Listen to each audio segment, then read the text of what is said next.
नमस्कार दोस्तों। 16 अगस्त में 2020 में जो परीक्षा है खंड शिक्षा अधिकारी की, उसके परिप्रेक्ष्य में आज एक नया प्रैक्टिस सेट लेकर के हम आए हैं, जिसमें बहुत ही महत्वपूर्ण प्रश्नों का संग्रह है। देखिए, परीक्षा की दृष्टि से ये जो सेट है बहुत ही महत्वपूर्ण है। आप इसे एक बार ज़रूर देखें, और यदि आप हमारे चैनल पर नए हैं तो हमारे चैनल को लाइक और सब्सक्राइब करना न भूलें। आइए क्वेश्चन नंबर 1 पर चलते हैं। स्वतंत्रता प्राप्ति के बाद किसने यह सुझाव दिया था कि भारतीय राष्ट्रीय कांग्रेस को समाप्त कर दिया जाए? देखिए दोस्तों, स्वतंत्रता प्राप्ति के पश्चात 15 अगस्त 1947 में भारत को आज़ादी मिली, और आज़ादी के बाद में ये जो कांग्रेस थी, इसका जो मेन लक्ष्य था वो ये था कि भारत को आज़ादी दिलाना था। तो इसका जो स्वतंत्रता प्राप्ति के बाद जो महात्मा गांधी थे, उन्होंने यह प्रस्ताव रखा था कि इसे जो है कांग्रेस को अब क्या कर देना चाहिए, भारतीय राष्ट्रीय कांग्रेस को समाप्त कर देना चाहिए। तो इसका जो राइट ऑप्शन है वो क्या हो जाएगा? सी। क्या हो जाएगा? सी ऑप्शन सही हो जाएगा। नेक्स्ट क्वेश्चन पर चलते हैं। नेक्स्ट क्वेश्चन है, निम्नलिखित में से कौन कांग्रेस समाजवादी दल का प्रमुख नेता था? Option A M N. Roy, B Ganesh Shankar Vidyarthi, C पट्टम ताणु पिल्ले, और डी आचार्य नरेंद्र देव। देखिए, इसका जो सही ऑप्शन है वो ऑप्शन डी है, आचार्य नरेंद्र देव। नेक्स्ट क्वेश्चन पर चलते हैं। मध्यकालीन भारत में मनसबदारी प्रथा खास तौर पर किसके लिए शुरुआत की गई थी?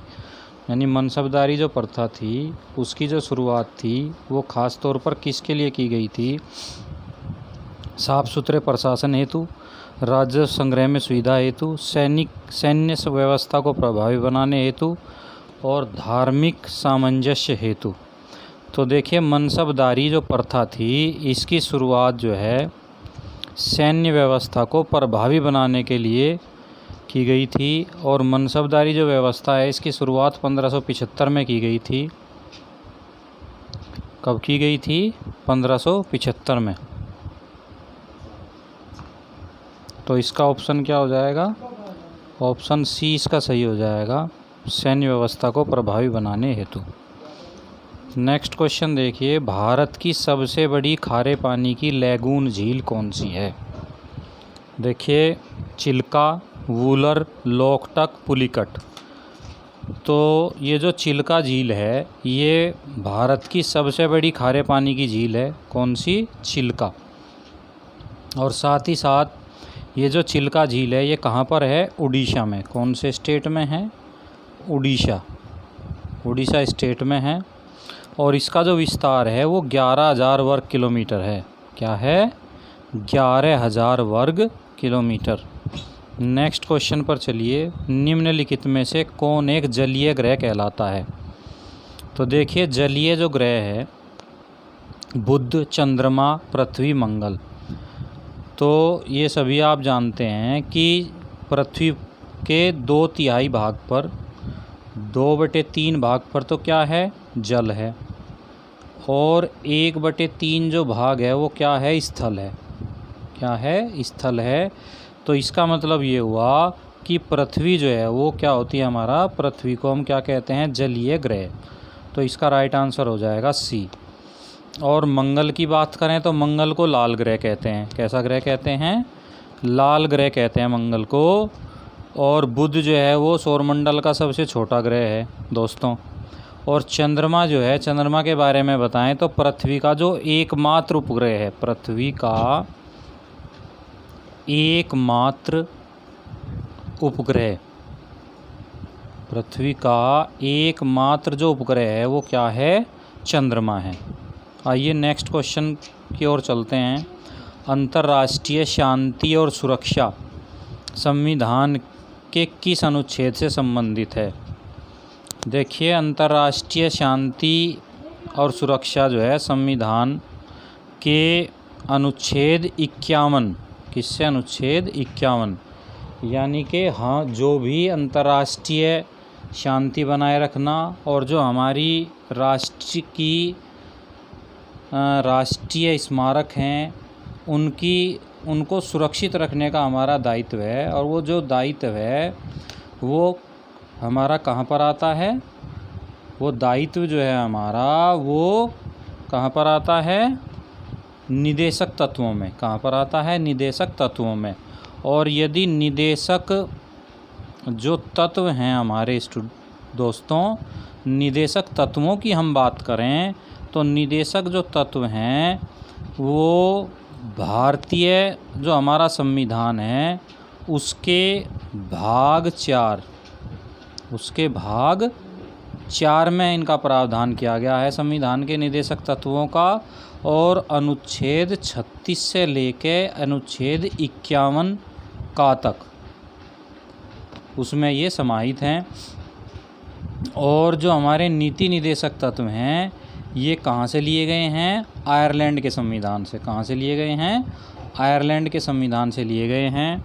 देखिए वैसे तो जो भी क्वेश्चन हम करा रहे हैं इसमें, लेकिन अधिकतर हमारी कोशिश ये है कि क्वेश्चन छूटे ना, और जो भी क्वेश्चन आया उसके बारे में पूरी डिटेल से आपको बता दिया जाए, जिससे कि उससे संबंधित प्रश्न से कोई भी बात एग्ज़ाम में आपसे पूछ ली जाए तो आप उसको बिना झिझक जो है वो कर सकें। नेक्स्ट क्वेश्चन देखिए, कौन सा ऐसा संघ क्षेत्र है जिसका अपना एक उच्च न्यायालय है। कौन सा ऐसा संघ क्षेत्र है जिसका अपना एक उच्च न्यायालय है। तो देखिए जो संघ क्षेत्र की बात करता है, संघ शासित प्रदेशों में दिल्ली जो है, क्या है, दिल्ली एकमात्र ऐसा संघ शासित क्षेत्र है जिसका अपना क्या है, उच्च न्यायालय है। और दिल्ली जो उच्च न्यायालय की स्थापना है वो कब हुई थी, 1966 में। कब हुई थी, 1966 में हुई थी। आइए नेक्स्ट क्वेश्चन की ओर चलते हैं। आम तौर पर भारत का प्रधानमंत्री होता है, ए संसद का सदस्य नहीं, बी लोकसभा का सदस्य, सी राज्यसभा का सदस्य, और डी दोनों सदनों का सदस्य। तो देखिए भारत का जो प्रधानमंत्री होता है, जो लोकसभा के चुनाव होते हैं आपके, तो लोकसभा के चुनाव जो होते हैं उसमें से क्या होता है, प्रधानमंत्री को नियुक्त किया जाता है आमतौर पर। बहुमत दल का जो नेता होता है उसको प्रधानमंत्री नियुक्त किया जाता है। तो इसमें जो है आपका क्या है, बी ऑप्शन सही हो जाएगा। क्या हो जाएगा, बी ऑप्शन आपका सही हो जाएगा, लोकसभा का सदस्य। क्या होता है, लोकसभा का सदस्य होता है। देखिए प्रधानमंत्री बनने के लिए, या हम ये कहें कि लोकसभा का सदस्य चुने जाने के लिए जो न्यूनतम योग्यता है वो कितनी होनी चाहिए, 25 वर्ष। कई बार ये क्वेश्चन पूछा भी गया है कि प्रधानमंत्री बनने के लिए या लोकसभा का सदस्य बनने के लिए न्यूनतम आयु सीमा क्या है, तो वो क्या हो जाएगी, 25 वर्ष। और राज्यसभा के लिए जो ये सीमा है वो क्या है आपकी, 30 वर्ष है। राज्यसभा के लिए कितनी है, 30 वर्ष है। ठीक है दोस्तों, उम्मीद करता हूँ कि सभी दोस्तों को समझ में आ गया होगा। आइए नेक्स्ट क्वेश्चन पर चलते हैं। दिल्ली के प्रथम विश्वविद्यालय कलकत्ता विश्वविद्यालय की स्थापना कब की गई। देश के प्रथम विश्वविद्यालय, देश का जो प्रथम विश्वविद्यालय है वो कौन सा विश्वविद्यालय है, कलकत्ता विश्वविद्यालय। और कलकत्ता विश्वविद्यालय की जो स्थापना है स्टूडेंट्स वो कब की गई ये जानना चाहता है। तो कलकत्ता विश्वविद्यालय की जो स्थापना है वो 24 जनवरी 1857 में, 24 जनवरी 1857 में की गई थी। देखिए चार्ल्स वुड डिस्पैच आया था 1854 में। 1854 में चार्ल्स का क्या आया था, वुड डिस्पैच। और वुड डिस्पैच ने जो है, इसे भारत का मैग्ना कार्टा भी कहते हैं वुड डिस्पैच को। और उस वुड डिस्पैच की सिफारिश पर कलकत्ता बम्बई और मद्रास में जो है 3 जगह एक एक विश्वविद्यालय की स्थापना 24 जनवरी 1857 में हुई थी। वुड डिस्पैच की सिफारिश के आधार पर, चूँकि वुड डिस्पैच कब आया था 1854 में। और बम्बई, कलकत्ता और मद्रास, इन तीनों जगह जो स्थापना हुई थी विश्वविद्यालय की, वो कहाँ हुई थी? 24 जनवरी 1857 में। आइए नेक्स्ट क्वेश्चन पर चलते हैं। माउंटबेटन योजना के अंतर्गत कब पहली बार भारत विभाजन एवं पाकिस्तान निर्माण को स्वीकार किया गया? तो पहली बार जो भारत विभाजन और पाकिस्तान निर्माण स्वीकार करने की बात आई, वो कब आई थी आपकी? 3 जून 1947 में। कब आई थी? 3 जून 1947 में आई थी। आइए नेक्स्ट क्वेश्चन पर चलते हैं। निम्नलिखित में कौन सा प्रथम यूरोपीय व्यक्ति था जिसने भू क्षेत्र अर्जित करने के उद्देश्य से भारतीय राजाओं के झगड़ों में भाग लेने की नीति आरंभ की थी? तो वो कौन सा यूरोपीय था? डुप्ले। कौन सा यूरोपीय था? डुप्ले। जो फ्रांसीसी गवर्नर था डुप्ले, ये जो है भारतीय राजाओं के विवादों में जो है वो क्या करता था? हस्तक्षेप करता था, और जिसमें नीति आरंभ की थी इसने उनके झगड़ों में जाने की। ठीक है। और अल्बुकर्क के बारे में देख लें थोड़ा सा। अल्बुकर्क जो है भारत में पुर्तगाली सत्ता का जो वास्तविक संस्थापक है, वो किसे कहा जाता है? अल्बुकर्क को कहा जाता है। किसे कहा जाता है? अल्बुकर्क को।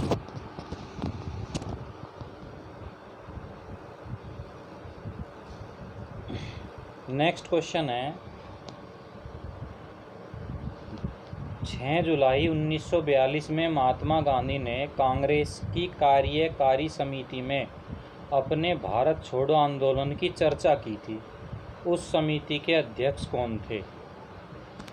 कांग्रेस के भारत छोड़ो आंदोलन की क्या की थी इन्होंने? चर्चा की थी। तो उसके जो अध्यक्ष थे वो कौन थे? तो इसके जो अध्यक्ष थे वो थे मौलाना अब्दुल कलाम आज़ाद। तो इसका जो राइट ऑप्शन है वो क्या है? बी है, मौलाना अब्दुल कलाम आज़ाद। ठीक है। नेक्स्ट क्वेश्चन देखिए, दयानंद सरस्वती द्वारा स्थापित है ब्रह्म समाज, आर्य समाज, प्रार्थना समाज, बहुजन समाज। तो दयानंद जो सरस्वती थे उन्होंने किस समाज की स्थापना की थी? आर्य समाज की। किस समाज की स्थापना की थी? आर्य समाज की स्थापना की थी दयानंद सरस्वती ने। ठीक है। और एक नारा और दिया था इन्होंने, क्या दिया था? वेदों की ओर लौटो। क्या दिया था? वेदों की ओर लौटो का भी नारा दिया था इन्होंने। और इसकी स्थापना इन्होंने कहाँ की थी? मुंबई में। कहाँ की थी? मुंबई में की थी। और दयानंद सरस्वती ने सत्यार्थ प्रकाश की भी रचना की थी। नेक्स्ट क्वेश्चन देखिए, फ्रंटियर गांधी के रूप में किसे जाना जाता है? तो फ्रंटियर गांधी के रूप में पुरुषोत्तम दास टंडन को, नेताजी सुभाष चंद्र बोस को, और अब्दुल गफ्फार खान को, और मौलाना अब्दुल कलाम आज़ाद को। तो देखिए, फ्रंटियर जो गांधी थे, फ्रंटियर गांधी को खान, ये अब्दुल गफ्फार खान जो थे, इनको क्या कहा जाता? फ्रंटियर गांधी कहा जाता था। और इन्होंने पश्चिम सीमा प्रांत में जो है आंदोलन चलाया था, और लाल कुर्ती आंदोलन का जनक भी इन्हें कहा जाता है। और फ्रंटियर गांधी, सीमांत गांधी, ये सभी जो है उपाधि किसकी थी?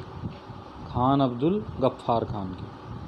आइए नेक्स्ट क्वेश्चन पर चलते हैं। भारतीय राष्ट्रीय कांग्रेस का वर्ष 1912 में अधिवेशन कहाँ हुआ था?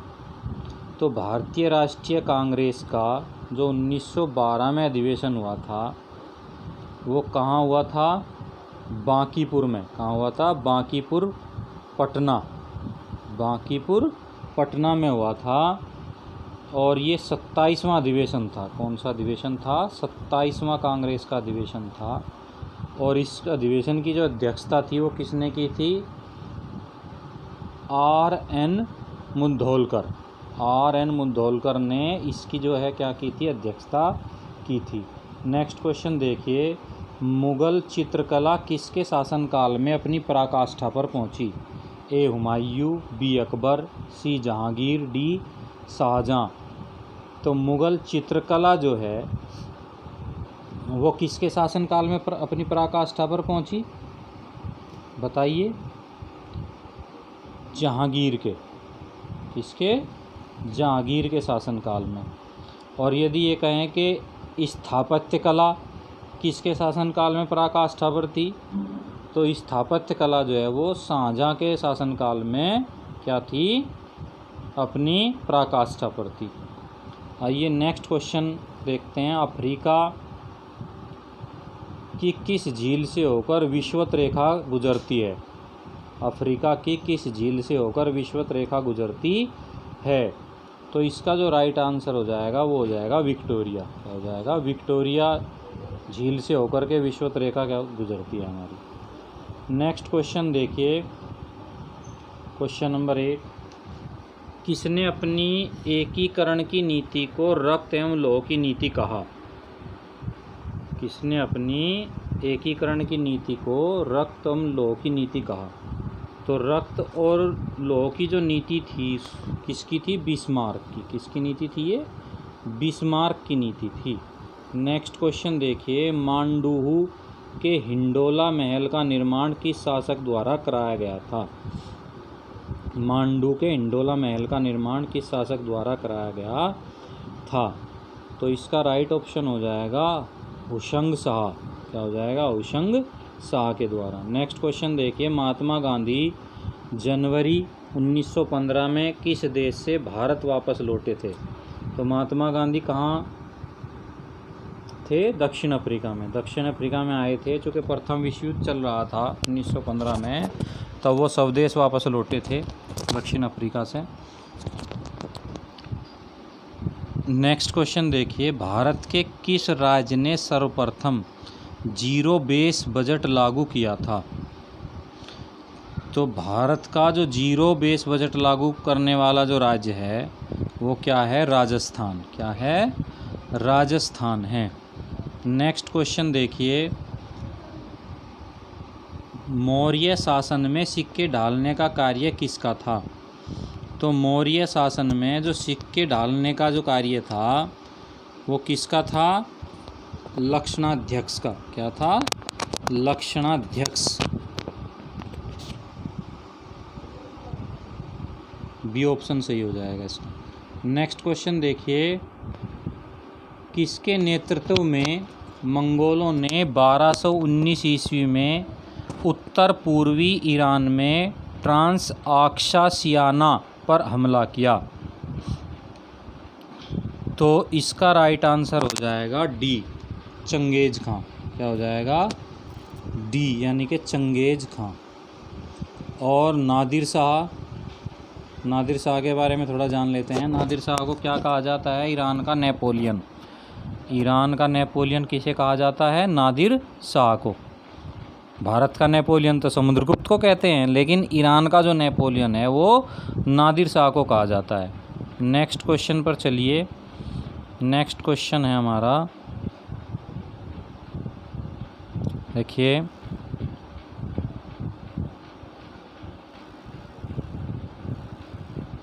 बहुचर्चित युवा पर्यावरण प्रचारक ग्रेटा थुनबर्ग के नाम पर हाल ही में किस जंतु का नामकरण किया गया है? तो किस जंतु का नामकरण किया गया है? झिंगुर का। किसका? झिंगुर का नामकरण किया गया है। और ग्रेटा थुनबर्ग के बारे में थोड़ा जान लेते हैं। देखिए, ये एक स्वीडिश पर्यावरण कार्यकर्ता है। कहाँ की? स्वीडिश की पर्यावरण कार्यकर्ता है। और 2019 में इसको क्या मिला है? शांति का पुरस्कार भी मिला है। शांति का नोबेल पुरस्कार से भी इसको नवाजा गया है, ग्रेटा थुनबर्ग को। आइए नेक्स्ट क्वेश्चन पर चलते हैं। नेक्स्ट क्वेश्चन है, स्वस्थ मनुष्य का रक्तचाप सिस्टोलिक व डायस्टोलिक होता है। तो ये जो होता है वो 120 मिलीमीटर व 80 मिलीमीटर होता है। कितना होता है? 120 टू 80। नेक्स्ट क्वेश्चन देखिए, रमेश उत्तर की ओर जाता है, दाएं मुड़ता है, फिर से दाएं मुड़ता है और फिर बाएं जाता है। अब रमेश किस दिशा की ओर जा रहा है? तो ये रीजनिंग का क्वेश्चन है दोस्तों। तो रीजनिंग भी चूँकि आपके इसमें आनी है, तो इसको रीजनिंग को भी आपको अच्छे से समझना है। तो देखिए मैं आपको बताऊं इसका आंसर किस प्रकार करेंगे। देखिए ये आपका क्या है, ईस्ट है, ये वेस्ट है, ये नॉर्थ है और ये साउथ है। तो ये कहता है रमेश उत्तर की ओर जाता है, तो पूरब पश्चिम उत्तर दक्षिण। तो उत्तर का मतलब है कि सबसे पहले वो कहाँ जाएगा? ऐसे जाएगा, इस दिशा में, यहाँ, ठीक है। फिर दाएं मुड़ता है, दाएं का मतलब क्लॉकवाइज, तो क्लॉकवाइज ऐसे मुड़ गया ये। फिर से दाएं मुड़ता है, अब यहाँ का फिर क्लॉकवाइज, क्लॉकवाइज कैसे जाएगा? फिर ये ऐसे जा जाएगा, ये आ गया यहाँ ऐसे, और मुड़ता है, फिर बाएं जाता है। फिर क्या करता है? वो बाएं जाता है। अब यहाँ से मुड़ने के बाद में उसे कहाँ जाना है? बाएं। अब वो मान लो दाएं चलता तो इधर को बाएं कैसे चलेगा? ऐसे। अब ये कह रहा है कि वह किस दिशा की ओर जा रहा है। तो किस दिशा में जा रहा है? ईस्ट में। किस दिशा में जा रहा है? ईस्ट, यानी पूर्व दिशा में जा रहा है। तो ऑप्शन क्या हो जाएगा इसका? ए सही हो जाएगा स्टूडेंट्स। नेक्स्ट क्वेश्चन देखिए, 5 फरवरी 2020 को यूएस चैम्बर ऑफ कॉमर्स के ग्लोबल इंटेलेक्चुअल प्रॉपर्टी सेंटर द्वारा जारी 8वें अंतर्राष्ट्रीय बौद्धिक संपदा सूचकांक में भारत को कौन सा स्थान प्राप्त हुआ है? 40वां, 36वां, 35वां, 20वां। तो इसका जो राइट आंसर है वो हो जाएगा 40वां। क्या हो जाएगा? 40वां। नेक्स्ट क्वेश्चन है, 2 से 4 अप्रैल 2020 के मध्य सागरमाथा संवाद कहाँ आयोजित किया गया? तो इसका जो राइट ऑप्शन है वो हो जाएगा काठमांडू। कहाँ हो जाएगा? काठमांडू। नेपाल की राजधानी है काठमांडू, वहाँ पे। तो उम्मीद करता हूँ कि ये जो हमारा प्रैक्टिस सेट है वो सभी को अच्छे से पसंद आएगा। और यदि आपको ये अच्छा लगता है तो आप हमारे चैनल को लाइक और सब्सक्राइब करना न भूलें दोस्तों। नमस्कार।